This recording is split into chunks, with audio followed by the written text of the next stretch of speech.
Assalamualaikum warahmatullahi wabarakatuh.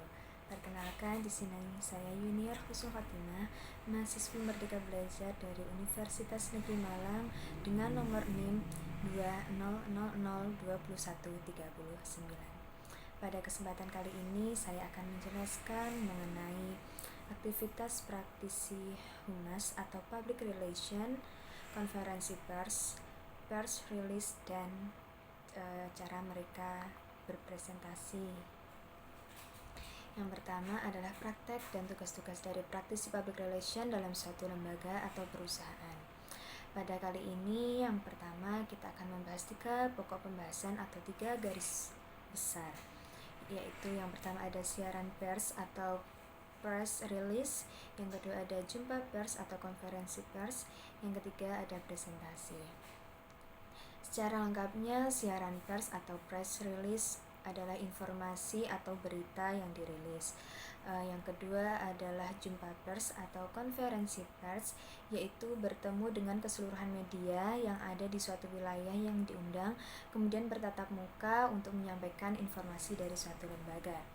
Yang ketiga adalah kegiatan presentasi.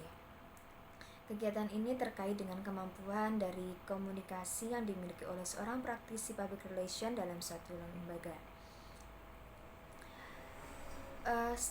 Di sini saya akan menjelaskan secara detailnya mengenai siaran pers, jumpa pers, dan kegiatan presentasi tersebut.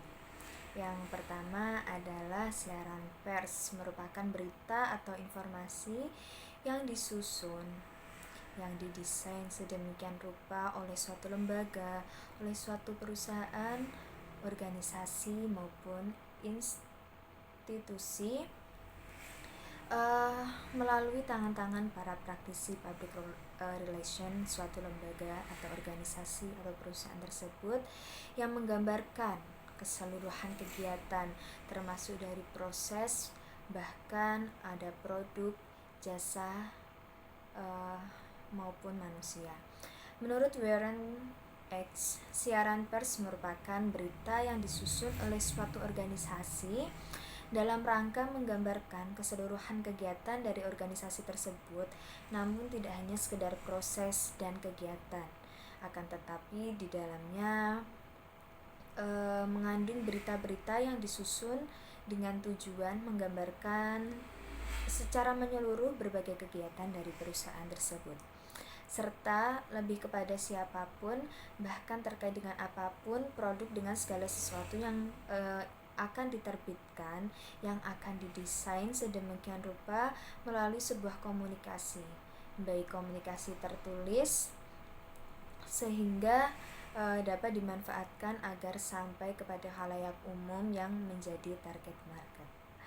Menurut Frank Jeffkins, siaran berita atau press release merupakan kesan, pesan, ataupun informasi dari suatu organisasi yang ditulis oleh para praktisi kehumasan atau praktisi public relation dalam bentuk lisan, dalam bentuk berita ataupun artikel, dalam bentuk dokumentasi bisa berupa foto maupun video yang kemudian akan dipublish, akan dipublikasikan di media massa, di media sosial pada masa sekarang. Tidak hanya media cetak, akan tetapi juga media elektronik. Perbedaan antara sebuah berita dengan siaran pers atau news release yaitu dari berita sendiri, berita mempunyai tujuan untuk menginformasikan, untuk mendidik, untuk membimbing, untuk meyakinkan, sekaligus membantu perkembangan ekonomi.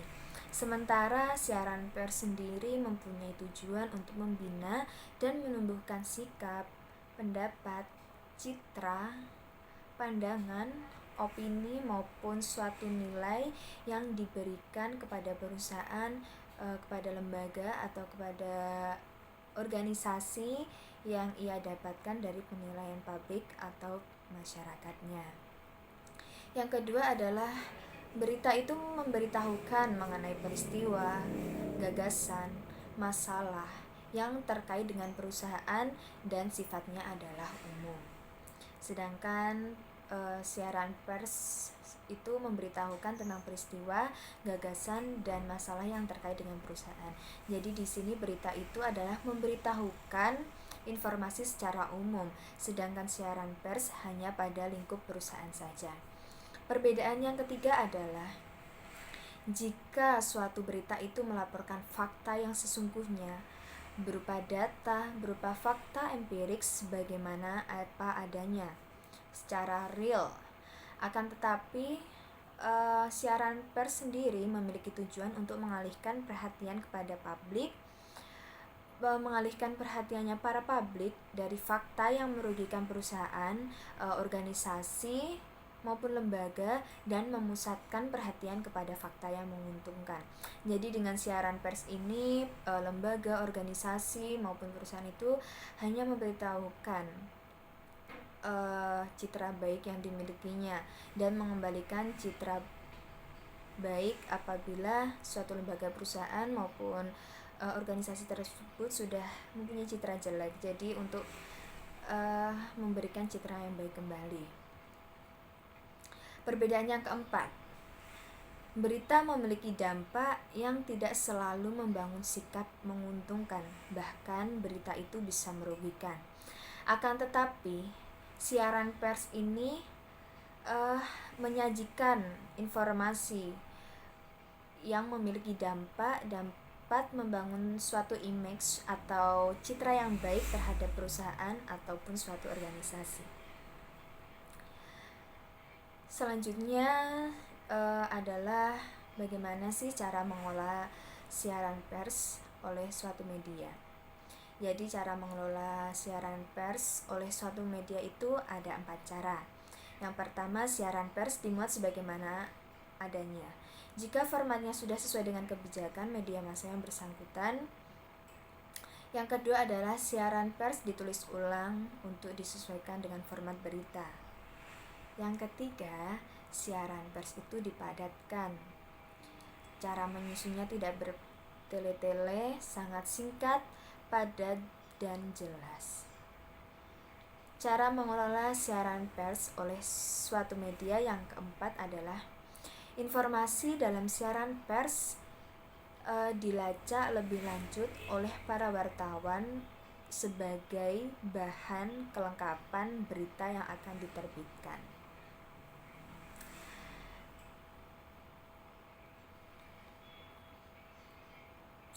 Jadi informasi yang dilacak ini dan akan diterbitkan sebagai berita akan membuat para wartawan, para editor, dan media dalam konteks ini mereka telah memiliki pakem di dalamnya. Jenis-jenis siaran pers atau pers release. Yang pertama adalah berupa pengumuman jadwal peristiwa. Dalam bagian ini isinya berupa informasi yang mengkaitkan atau yang mengenai tentang sesuatu acara yang akan diselenggarakan dan menarik perhatian para khalayak ramai, termasuk media massa, dan sifatnya seperti undangan untuk media massa. Yang kedua adalah pengumuman untuk media atau teaser atau penggugah, yaitu menyampaikan peristiwa atau yang akan terjadi untuk mengajak media turut mempersiapkan peliputannya agar mereka mempersiapkan diri untuk meliput acara atau suatu peristiwa yang diadakan oleh suatu lembaga. Pengumuman ini tidak boleh lebih dari 1 halaman. Selebihnya, Humas dapat mengirimkan informasi pendukung berupa dokumen seperti foto, video, tulisan ringan sebelum acara berlangsung. Jenis siaran pers atau press release yang ketiga adalah siaran berita. Dalam siaran berita ini di dalamnya ada beberapa isi atau menyebutkan berbagai peristiwa, pidato ataupun ceramah seseorang. Biasanya dilakukan oleh pimpinan atau tokoh yang ada dalam acara seminar, konferensi, sarasehan, dan lain sebagainya. Sehingga dari berbagai jenis ini, dari berbagai pilihan ini akan menjadikan akan dipilih oleh suatu lembaga atau perusahaan yang ingin memanfaatkan siaran pers ini. Dan akan diingat sebelum menulis siaran pers ada beberapa hal yang perlu dipertimbangkan lagi oleh para calon praktisi humas atau para praktisi public relation dalam suatu lembaga, organisasi, atau perusahaan. Hal-hal yang perlu dipertimbangkan yang pertama adalah siapa yang akan tertarik atau siapa yang akan kita kejar, siapa yang akan menjadi target itu harus jelas. Yang kedua adalah apakah dengan memberikan informasi yang baru atau tidak. Jadi apakah jika kita mengadakan kerjasama ini, apakah mereka benar-benar akan memberikan informasi kepada kita atau tidak. Karena cenderung berbeda kalau hanya mengulang informasi-informasi yang lama, bukan informasi yang baru, atau informasi yang sudah ada itu sudah lampau. Kalau bisa memang harus ada informasi baru yang membuat mereka penting untuk ditanyakan atau penting untuk diikuti, digali terus informasi terbarunya. Jadi dengan berita yang update akan menjadi daya tarik sendiri bagi para publik. Yang ketiga adalah apakah akan mempengaruhi kehidupan sebanyak-banyaknya orang atau apakah akan mempengaruhi kehidupan para masyarakat. Jadi semakin banyaknya masyarakat yang akan terpengaruh, semakin banyaknya masyarakat yang akan dipengaruhi, maka siaran pers akan menjadi besar pula pertimbangan yang menimbulkan dampak. Yang keempat adalah media apa yang akan dicapai, media apa yang akan mencapai orang yang akan tertarik terhadap peristiwa tersebut. Selanjutnya, siaran pers itu perlu diberi tanda. Ada beberapa tanda. Yang pertama, untuk diterbitkan segera. Yang kedua, untuk diterbitkan sebelum tanggal berapa. Yang ketiga adalah khusus untuk harian pagi atau harian sore. Yang keempat adalah embargo. Jadi sebelum tanggal dan sebelum jam yang telah ditentukan.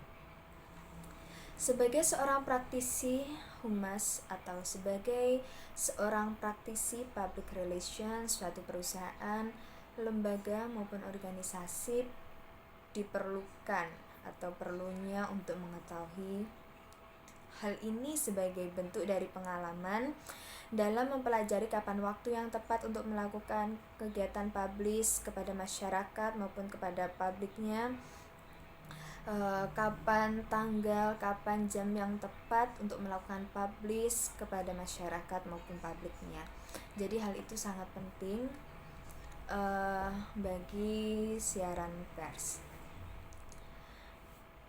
Ada juga beberapa hal penting dalam kegiatan penulisan siaran pers, yaitu 1.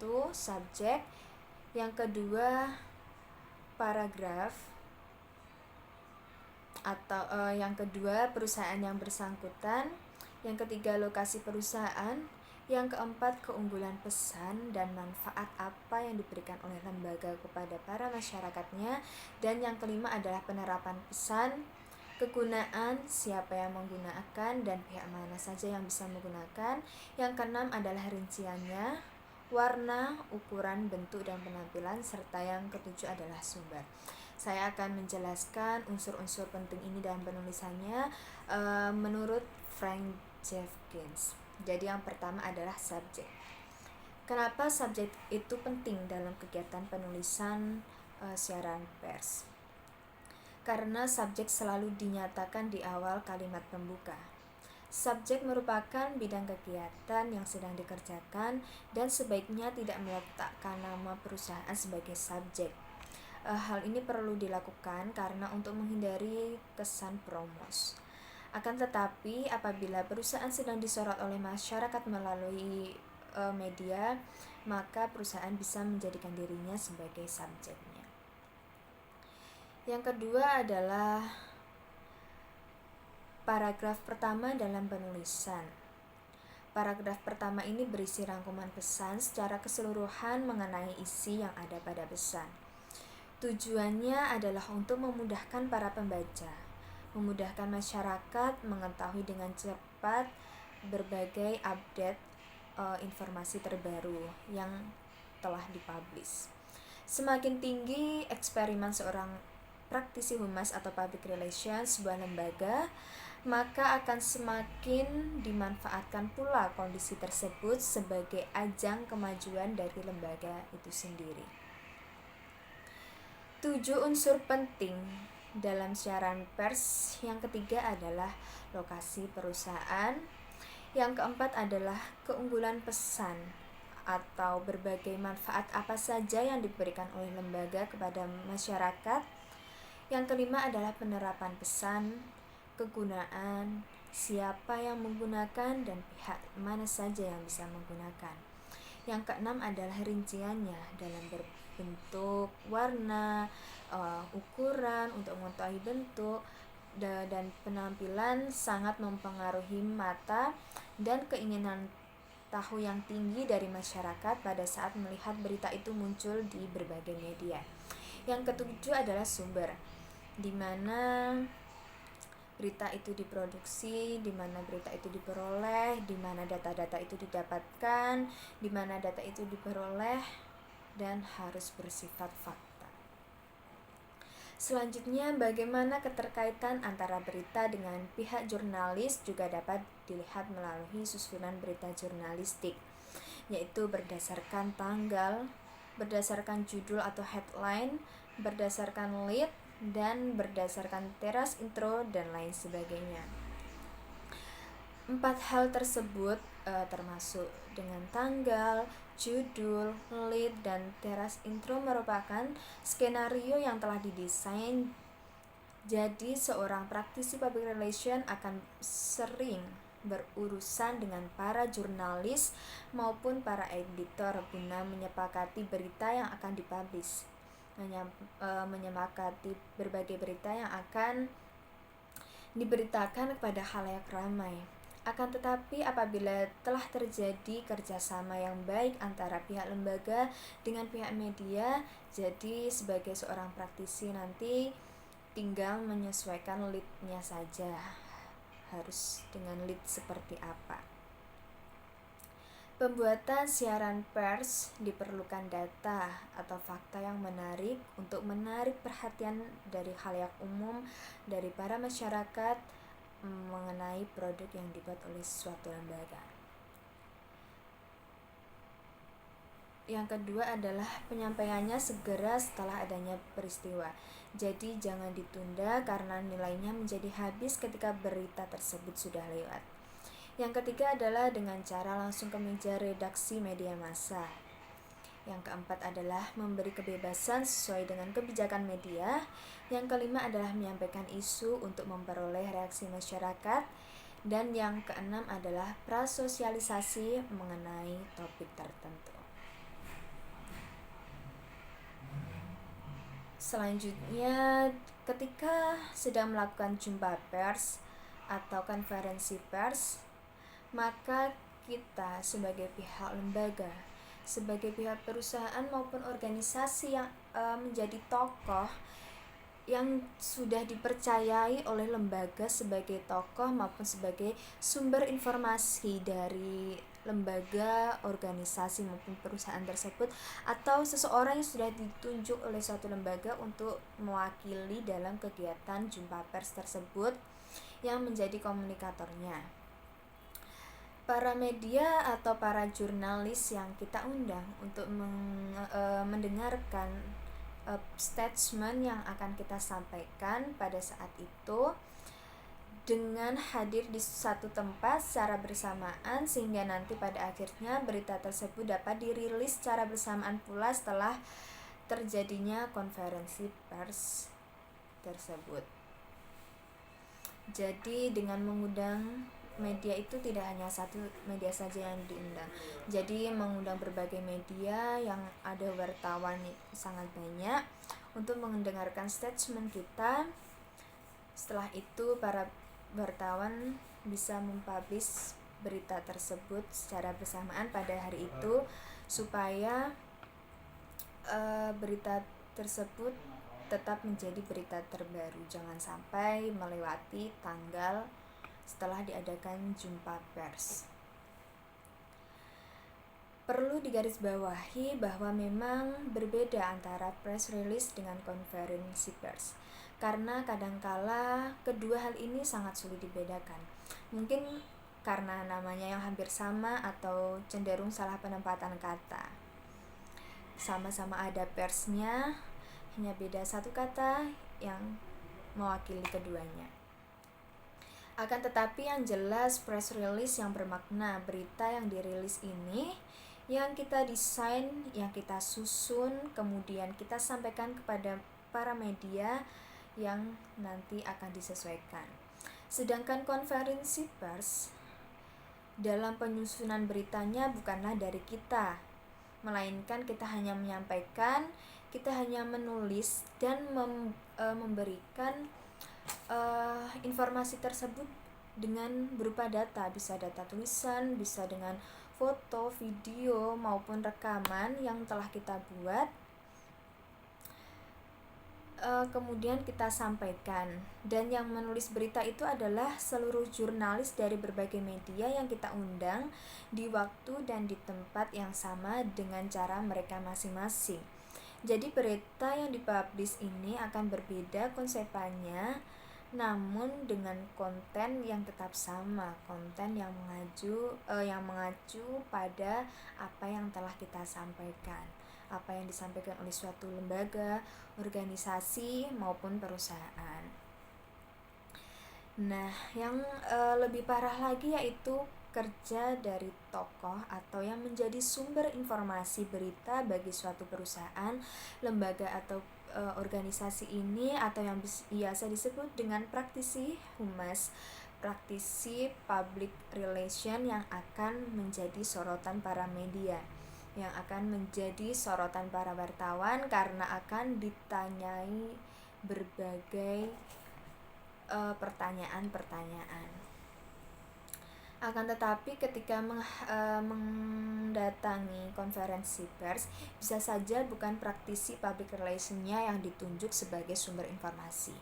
Siapapun itu, tokoh yang mewakili atau seseorang yang mewakili lembaga yang telah dipercaya lembaga sebagai sumber informasinya, misalnya bisa dari pengambil kebijakan atau siapapun orang tertentu yang telah ditunjuk perusahaan, tetapi melalui sugesti atau melalui kondisi-kondisi untuk diterjemahkan, untuk dijelaskan dari apa yang sudah di-lead oleh praktisi public relation.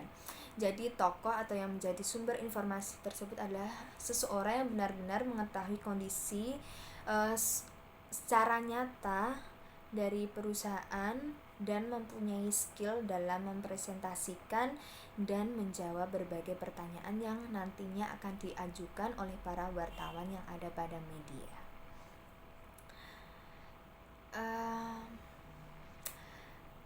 Ketika mengundang wartawan, ketika berdialog, diwawancara oleh para wartawan bersama dengan materi, penting yang mempunyai nilai berita yang telah disiapkan secara matang oleh lembaga, karena pihak lembaga akan bertemu langsung dengan mereka di pihak media.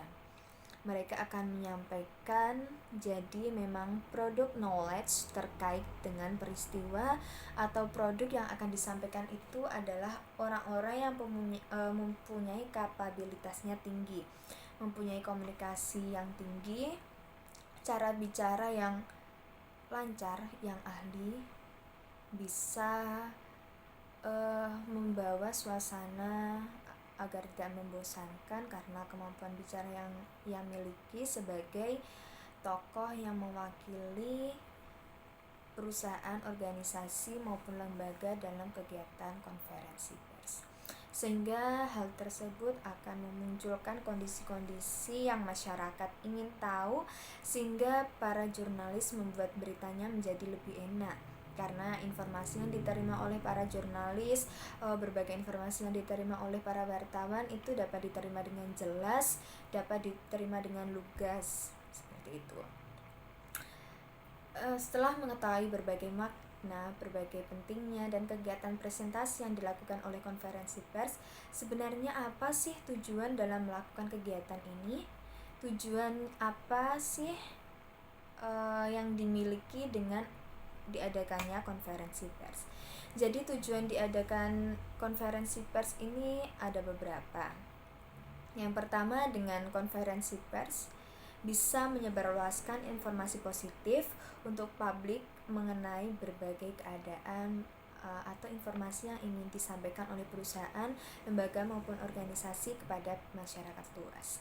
Yang kedua adalah tujuannya menetralisir atau membantah berbagai berita yang tidak benar. Jadi salah satu fungsinya adalah untuk menetralkan sekaligus untuk membantah jika terdapat informasi yang tidak benar, sehingga pihak perusahaan bisa meluruskan pada saat konferensi pers ini. Jadi dengan meluruskan berita yang tidak benar itu dapat meningkatkan, dapat membangkitkan dan memunculkan citra baik yang dimiliki oleh suatu lembaga, perusahaan, atau organisasi tersebut. Tujuan yang ketiga adalah meningkatkan citra. Dengan kita mengadakan jumpa pers, maka berita yang muncul di berbagai platform media dalam waktu yang bersamaan, sehingga semua publik akan membaca berita tersebut. Setidaknya dengan melakukan kegiatan validasi kepada masyarakat untuk melihat bahwa berita yang benar terkait hal tersebut adalah seperti apa yang disampaikan oleh para media yang ditunjuk oleh perusahaan, lembaga, atau organisasi dalam kegiatan jumpa pers. Maka dari sini dengan perlahan akan tetapi mendapatkan kepastian akan bisa menaikkan citra atau nama baik dari lembaga, perusahaan, karena dapat menunjang pemasaran dari produk ataupun lembaganya sendiri. Tujuan yang keempat adalah bisa dimanfaatkan untuk membina hubungan baik dengan pers. Melalui konferensi pers akan mewujudkan saling kepemahaman dalam hubungan emosional. Hubungan emosional akan terbangun dengan baik, kedekatan emosional akan terbentuk, sekaligus tanpa disadari hubungan perusahaan atau lembaga dengan para praktisi public relation atau humas, dengan para jurnalis, dengan para wartawan, ataupun para media secara umum yang begitu banyak yang kita undang akan terjalin dengan baik, sehingga masa depan akan lebih terjamin. Selanjutnya saya akan menjelaskan bagaimana kesiapan atau bagaimana sih persiapan dalam kegiatan konferensi pers, dalam praktek konferensi pers. Tentu saja berbeda dengan press release tadi.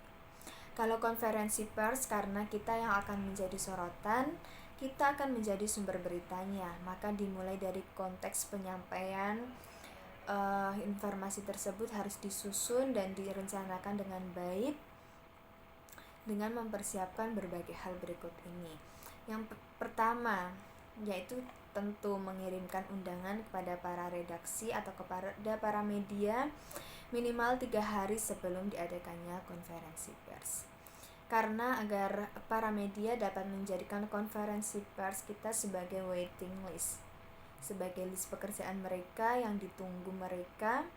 Hal ini juga dikarenakan banyaknya berita, kadang-kadang para jurnalis atau para wartawan di suatu media itu memiliki jumlah yang terbatas, sehingga mereka harus membagi tugas.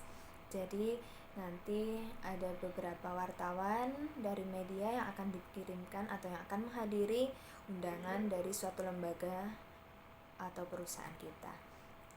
Yang kedua adalah lembaga perlu mengecek kembali apakah undangan tersebut telah diterima oleh pihak media yang mereka undang, sehingga para praktisi public relation perlu merecek kembali apakah undangan tersebut telah diterima oleh redaksi, dan ditanyakan juga mengenai siapa para jurnalis atau para wartawannya yang akan menghadiri undangan konferensi pers yang dibuat oleh lembaga atau perusahaan kita.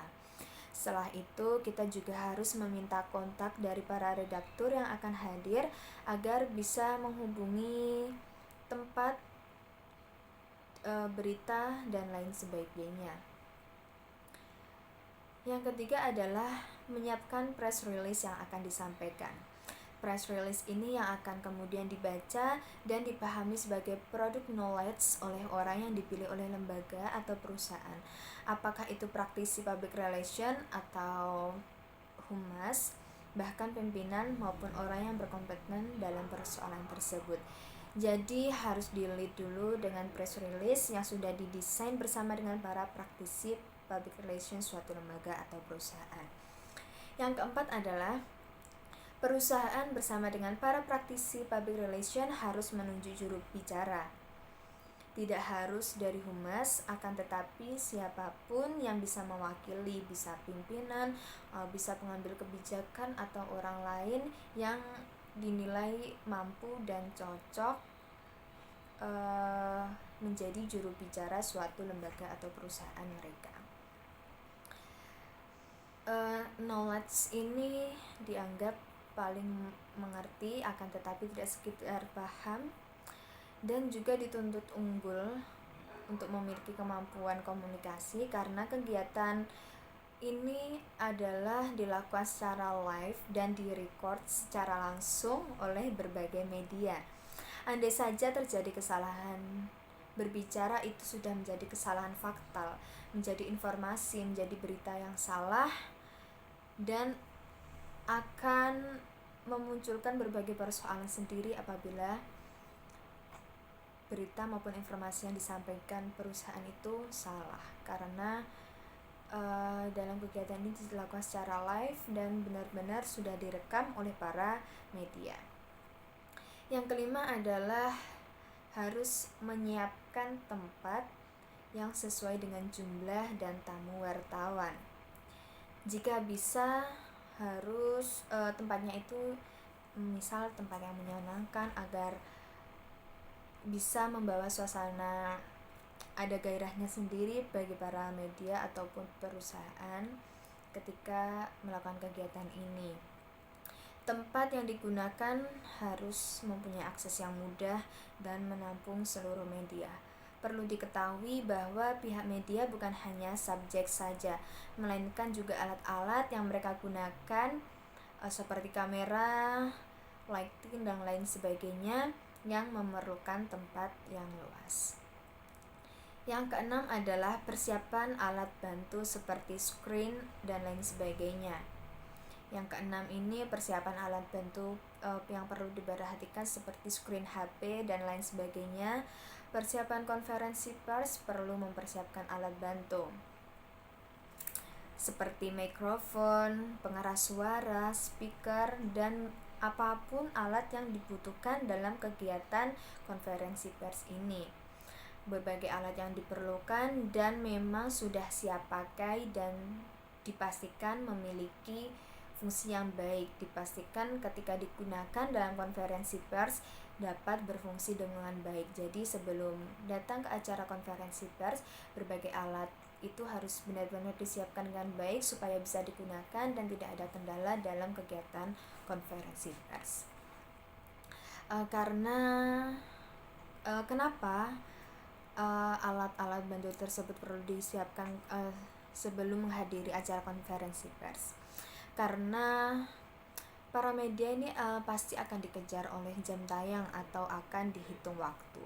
Media pers tidak punya waktu panjang untuk bisa mengulang-ulang atau menunggu, karena deadline berita terkait dengan deadline profesionalitas kita sangat ditentukan oleh hal-hal yang kadang tidak kita anggap terlalu penting, akan tetapi sangat penting bagi para media. Ada beberapa hal persiapan konferensi pers yang selama ini mungkin tidak terlalu penting, tapi ternyata ini bisa memberikan kondisi yang lebih baik dalam proses pelaksanaannya, sehingga memang perlu diperhatikan. Yang pertama adalah mempersiapkan makanan penunjang.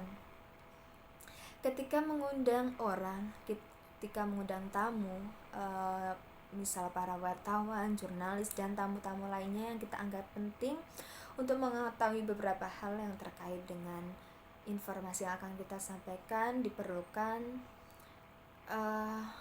sesuaikan pada jam diadakannya acara.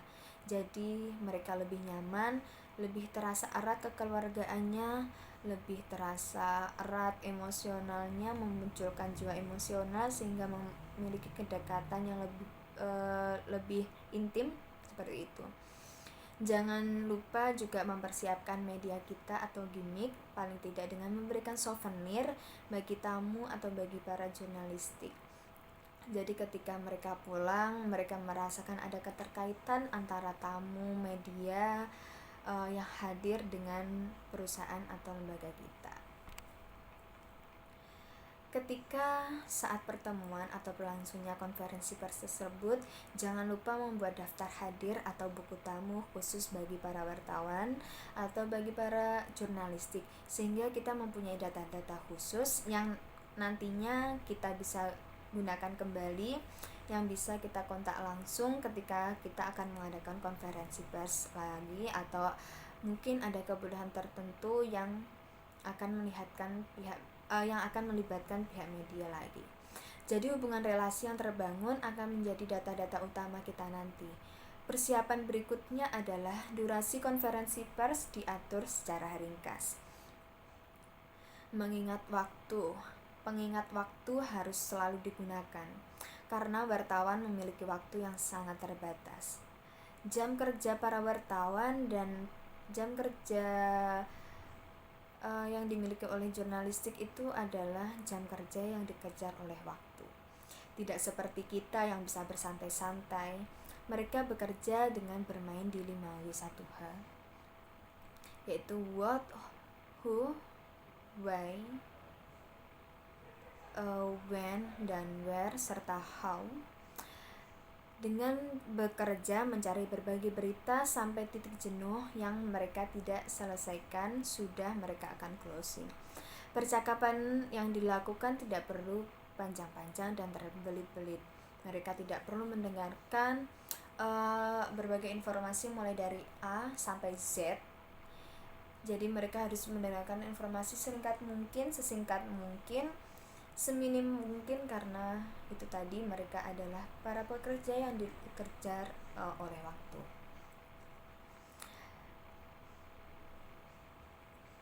Masalah berikutnya adalah ketika terdapat pertanyaan, maka yang menyampaikan jawaban adalah perwakilan atau seseorang yang ditunjuk oleh suatu lembaga, perusahaan, atau organisasi yang mewakili sebagai juru bicaranya atau sebagai presentasi dalam kegiatan konferensi pers.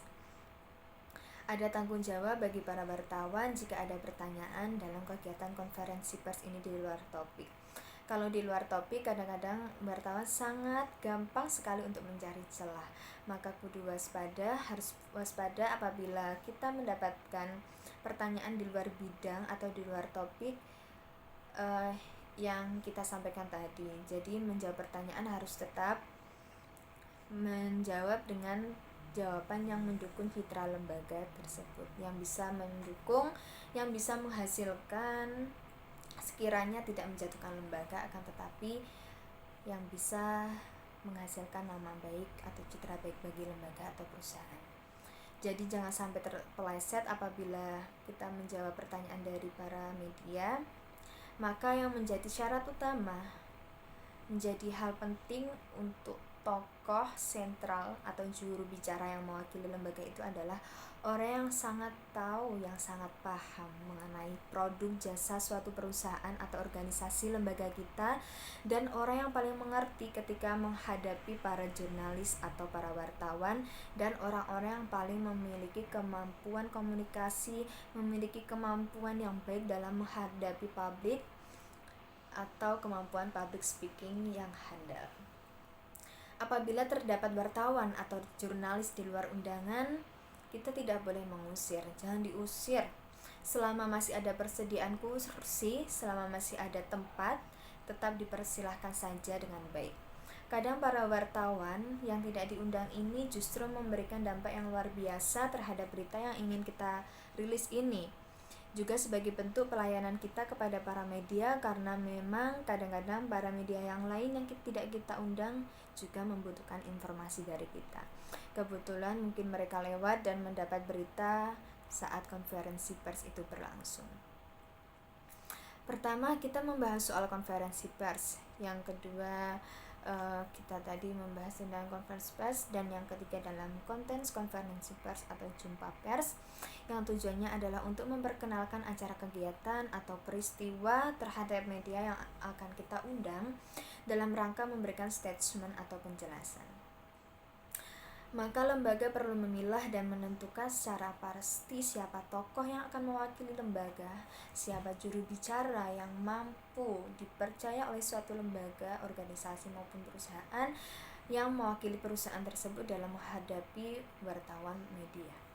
Orang-orang terpilih itu merupakan orang-orang yang memiliki wawasan luas yang sangat mengerti terhadap produk, lembaga, atau perusahaan kita.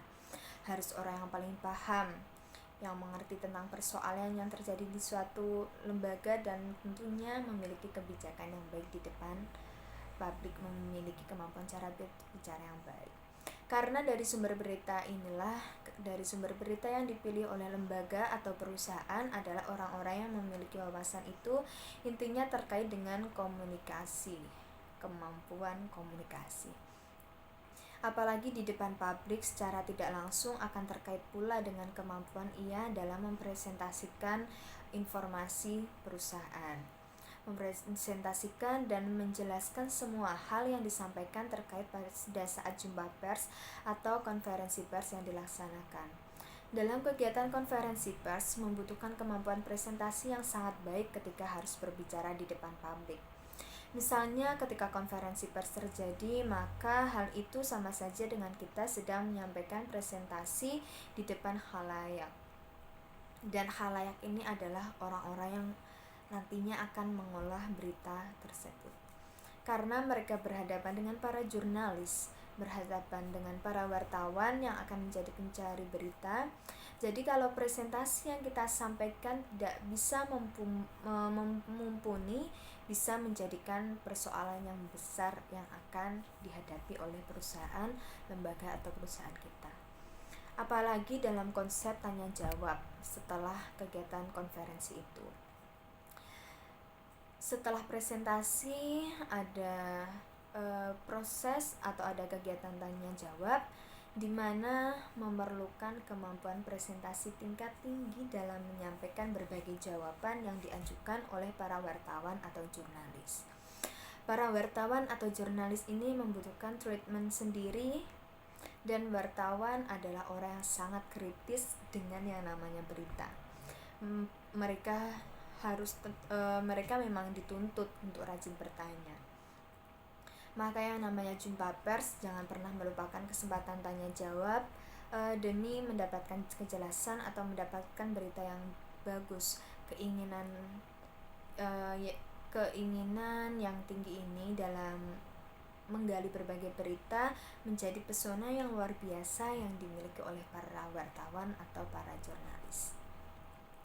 Kerja keras mereka, seorang wartawan atau jurnalis, dalam mencari dan mengumpulkan berbagai berita dari lembaga atau perusahaan benar-benar tentang kebaikan perusahaan, bukan untuk menjatuhkan perusahaan. Ada beberapa hal penting yang harus kita perhatikan khusus bagi calon praktisi public relation dalam lembaga yang akan melaksanakan jumpa pers. Khususnya bagi mereka atau seseorang yang dipilih sebagai tokoh yang mewakili sebagai juru bicara atau yang akan menjawab berbagai pertanyaan yang diajukan oleh para wartawan atau para jurnalis yang akan mempresentasikan jawaban tersebut. Hal penting tersebut yang pertama adalah dalam kaitannya dengan mempresentasikan informasi yang sudah dibuat. Dalam melakukan kegiatan presentasi harus dipersiapkan dengan baik.